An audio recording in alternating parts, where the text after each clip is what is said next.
গত মঙ্গলবার 20 আগস্ট দেশব্যাপী সেনা অফিসারদের সাথে সেনা প্রধানের একটা বৈঠক হয়েছে। এই বৈঠকটা গুরুত্বপূর্ণ, যা যা আলোচনা হয়েছে সেটাও গুরুত্বপূর্ণ। সেনাবাহিনীকে আমাদের জনগণের পক্ষ থেকে কিছু নির্দেশনা দেওয়া পাবেন না। সেনাবাহিনীকে অপেশাদার বাহিনী বানানোর কাজটা সুচারুভাবে করছিল কন্ট্রাক্টর বানায় হাসিনা। আবার দেখলাম এর সাথে মিটিং করেছেন সেনা প্রধান। হ্যাঁ, কেন ব্যবসায়ীরা গেছে মিলিটারি নিরাপত্তা চাইতে আপনার কাছে। ওয়াকাশ আপনি পারেন দিতে, তারা দরকার হলে প্রফেসর ইউনূসের কাছে যাবে, শিল্প বাণিজ্য উপদেষ্টার কাছে যাবে, আপনার কাছে কেন নিরাপত্তার জন্য? আপনি কি পুলিশ নাকি হাউন আঙ্কেল? হ্যাঁ, আপনার কাছে যাইতেই হবে। আপনার কাছে যারা গেলে প্রফেসর ইউনূসের কাছেও গেছিল, এই যে দেখেন আবার আপনার কাছে গেছে কেন জানেন?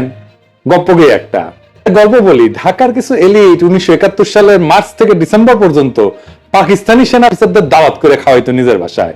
তো পাওয়ার দেখলে কিছু লোক আছে পাওয়ারের চাটতে যায়, তাই পাকিস্তানি সেনা অফিসারদের চাটতো। আবার 16 ডিসেম্বর হইলো সে একই লোকেরা ইন্ডিয়ান আর্মির অফিসারদের ডেকে ডেকে দাওয়াত খাওয়াইতো, মানে পাওয়ারের আর কি। চাও আপনার পাশে যে দুইজন আছে না, আপনার এখন হোগা চাটতে গেছে, তারা হাসিনার হোগা কেমনে চাটছে দেখেন, এডিটে শেয়ার দেখান একটু। এই বলি শেখ হাসিনার সরকার বারবার দরকার। তাই শিল্পী কবির সুমনের জনপ্রিয় গানের ভাষায় বলতে চাই, প্রথমত আমি তোমাকে চাই, শেষ পর্যন্ত আমি তোমাকে চাই, ভীষণ অসম্ভবও তোমাকে চাই। জয় বাংলা, জয় বঙ্গবন্ধু। আমরা আপনাকে আবারও প্রতিজ্ঞা গেলাম, আপনার সাথে আমরা ছিলাম, আমরা আছি, আমরা ভবিষ্যতেও থাকবো। মাননীয় প্রধানমন্ত্রী 100 বছর থাকবে, তারও বেশি থাকলে উনি ক্ষমতায় থাকবেন, প্রধানমন্ত্রী থাকবেন। আবারও গান হবে, সে যে কেন এলো না কিছু ভালো। জয় শেখ হাসিনা, জয় বঙ্গবন্ধু, জয় বাংলা। মাননীয় প্রধানমন্ত্রী, আমার রক্ত উঠেছে শেখ মুজিবের বংশ, যেখানে যায় সেখানে জয়ধ্বনি হয়, ওই দেশ উজ্জ্বল হয়ে যায়। আমার আপার জন্য দোয়া করবেন। আমি শুধু প্রধানমন্ত্রীকে দেখার জন্য, এই বিজনেস দেখার জন্য আজকে এখানে উপস্থিত হয়েছি। দিয়াবাড়ি থেকে আমি ইউনাইটেড হসপিটাল যাব, 13 মিনিটে চলে গেছি। এটা করলো কে বলেন? শেখ হাসিনা, আমাদের মা জননী শেখ হাসিনা। কখনো বোন, কখনো মা। যখন মায়ের পবিত্র আশীর্বাদের মতো ওনার কাছ থেকে ব্যবহার পেয়েছি, কখনো খালি হাতে ফিরে যাই নাই। হ্যাঁ, শেখ হাসিনা সরকার, শেখ হাসিনা সরকার, শেখ হাসিনা সরকার। জয় জয় বাংলা, জয় বাংলা, জয় শেখ হাসিনা। আরেকটু দূরে ভাই, জয় শেখ হাসিনা, জয় শেখ। আমার রক্ত গরম হয়ে গেছে এখন। যাই হোক, এবার সবার প্রসঙ্গে আসি। কেমন আলোচনা হয়েছে? এসবে কর্মকর্তারা যথেষ্ট উত্তেজিত ছিলেন, যা বোঝা গেছে। আর অতীতের অন্যান্য সবাই খুব কম অফিসার প্রশ্ন করতেন, কিন্তু 20 আগস্টের সবাই অনেককে প্রশ্ন করার জন্য হাত তুলতে দেখা। সেনা প্রধান মানে ওয়াকার সাহেবের বক্তব্যের মূল পয়েন্ট হচ্ছে যে উনি, আমি এক এক করে কইতেছি, মন্তব্য বলতেছি ওনার বক্তব্যের বিপরীতে। উনি কইছেন 1 নাম্বার, সেনা মোতায়েন কাঙ্ক্ষিত সময়ের চেয়েও বেশি সময় সম্ভাবনা আছে। আচ্ছা ওয়াকার সাহেব, এই সিদ্ধান্ত কি আপনি নেবেন? এই সিদ্ধান্ত সেনা প্রধান নেবে না, আদেশটা আসবে অন্তর্বর্তীকালের কাছ থেকে। তাদের প্রতি নিজেকে সমর্পণ করেন। একই সাথে গোপনে নানা রাজনৈতিক দল, ডিবি, এনএসআই, ডিজিএফআই পরিচালিত ইসলামিক দল এবং গোষ্ঠীগুলোর সাথে দেখা সাক্ষাৎ বন্ধ করেন। এই জিনিসগুলো খবর আমাদের কাছে আছে।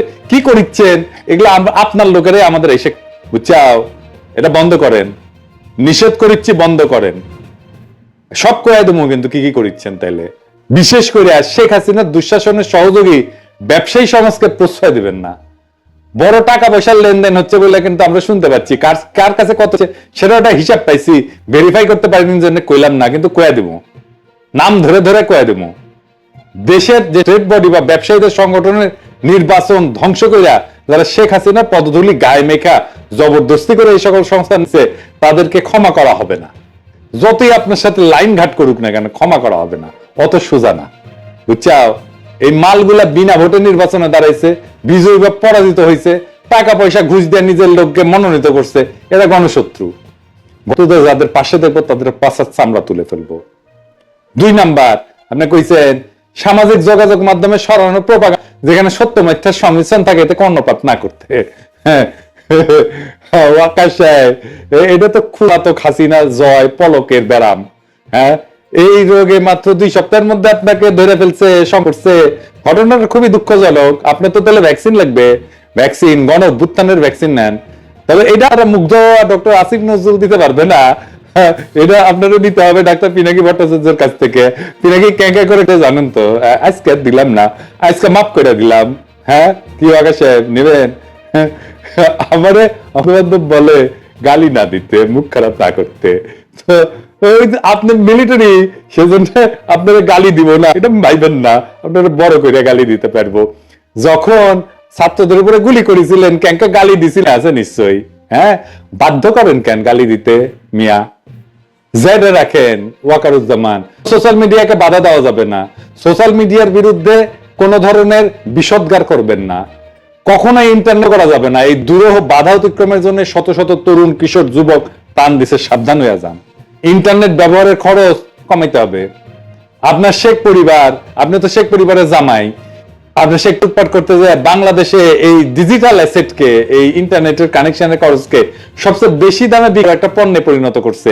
ইন্টারনেট ডেটা সহ সকল পণ্য দুনিয়ায় সবচেয়ে বেশি মূল্যে যে সকল দেশ বিক্রি হয়, তার মধ্যে অন্যটা হচ্ছে আপনার পলাতক খালা শাশুড়ির সোনার বাংলায়। 3 নাম্বার, আপনি কইছেন অপ্রীতিকর ঘটনা সংঘটিত না করে এবং তথ্য বজায় রাখতে। অপ্রীতিকর ঘটনা এড়াইতে হলে দ্রুততম সময় সেনাবাহিনীকে মাঠ থেকে তুলে সেনা চালানোতে নিয়ে যেতে হবে। সীমান্ত রক্ষার জোরদার ট্রেনিং শুরু করতে হবে, কারণ আমাদের সকল সীমান্তই এখন অরক্ষিত। দেশের সার্বভৌমত্ব, জাতীয় নিরাপত্তা প্রত্যেকদিন বিঘ্নিত হচ্ছে। সমগ্র দেশ জনগণকে সাথে নিয়ে সশস্ত্র বাহিনীর নেতৃত্বে আমরা বহিঃশত্রুর আক্রমণের হুমকি, আভ্যন্তরীণ বিষয়ে হস্তক্ষেপ এবং তাদের বাড়াবাড়িকে রুখে দাঁড়াবো ইনশাল্লাহ। সিভিল লাইফ অর্থাৎ জনজীবনে আপনি ঢুকবেন, এটা আপনার কাজ না। আপনি সিভিল লাইফে না ঢুকে ব্যবসায়ীদের সাথে ঘটনা কইরা অরক্ষিত সার্বভৌমত্বকে কিভাবে নিরাপত্তা দেওয়া যায় সে বিষয়ে চিন্তা করেন। ইন্ডিয়ার সাথে খুনি হাসিনা যে সমস্ত গোপন চুক্তি করেছে, তার সেবা সমস্ত কাজ সম্পন্ন করার লালসায় যেন না পড়েন। মুহূর্তের মধ্যে কিন্তু খালেদ মোশাররফের মতো জয় বাংলা যাবেন। 4 নাম্বার, আপনি কইছেন সেনাবাহিনীর একতার উপর গুরুত্ব আরোপ করেছেন। এই আলোকে আলোচ্য সভার পুরো বিবরণ পর্যালোচনার উপর মন্তব্য করব। 1 নাম্বার, আন্দোলনে যারা মারা গেছে তাদের দায়িত্ব যেন সরকার বহন করে, এই আলোচনা আসছে। তো সেনা প্রধান হিসেবে আপনি যে ট্রিটমেন্টের দায়িত্ব আমি নিছে, আমরা আহতদের চিকিৎসায় 400 জনের চিকিৎসার ব্যবস্থা করব, 300 সিএমএইচ এবং 100 কর্মী টোলাতে। নাম্বার, একজন সেনা কর্মকর্তা বলছেন যে পুলিশের অধীনে সেনাবাহিনী কাজ করাটা ঠিক ছিল না। দুনিয়া দেশে সেনাবাহিনী পুলিশের অধীনে কাজ করে না। যদি কাজ করতেই হয় পুলিশ সেনাবাহিনীর অধীনে থাকবে। আমরা হিসেবে প্রশিক্ষিত, পুলিশ হিসেবে না।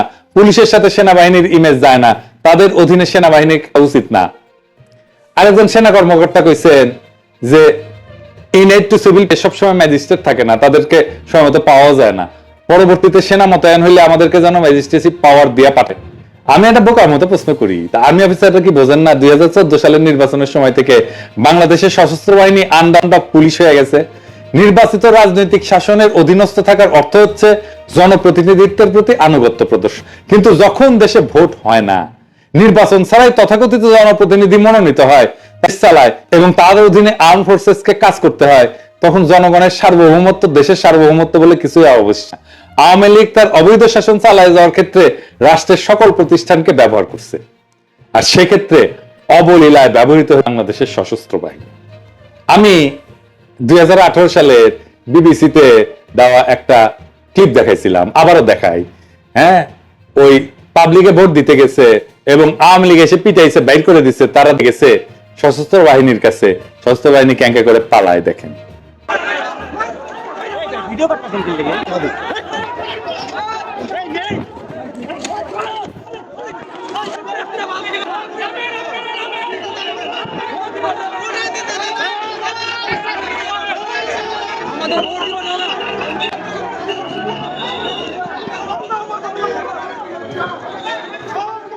এই পুরো আয়োজনে বাংলাদেশের ভূমিকা ছিল শেখ মুজিব শাসন আমলে রক্ষী বাহিনীর মতো নেতৃত্বের আসনে, ওরাই ছিল সুপ্রিম ফোর্স। সেই জন্যই শেখ হাসিনা পতনের রায় সবচেয়ে বেশি জনপ্রতিরোধের মুখে পড়ছে পুলিশের পোশাকে চাকুরিরত একদল গুন্ডা, ডাকাত এবং সন্ত্রাসী। বেঞ্জিরে কয়েক শত কোটি টাকার মালিক হয়েছে এমন পুলিশ অফিসারের সংখ্যা 500-র বেশি। এর মধ্যে প্রাক্তন আইজি থেকে শুরু করে ওসি পদে আছে। আজিজের মতো কুখ্যাত জঘন্য সেনাবাহিনী প্রধান থেকে শুরু কইরা ইঞ্জিনিয়ারিং কোর বিভিন্ন প্রজেক্ট পরিচালনাকারী কর্ম ডিজিএফআই র‍্যাব সহ ডাকাতি করা যায় এমন পদগুলোতে বসে কাজ করা যায় প্রায় 60 থেকে 65 জন জেনারেল শত কোটি এবং সহায় সম্পদের মালিক হইছে। এই 60 থেকে 65 জন জেনারেলের তালিকা আমরা তৈরি করতেছি, আমরা এটা প্রকাশ দেব। পুলিশের সাথে প্রতিযোগিতা করে আর্মি অফিসাররা 2009 সাল থেকে র‍্যাব, বিজিবি, আনসার ফাইতে বসে গুম, খুন, ক্রসফায়ার সবই করেছে আর টাকা কামাইছে।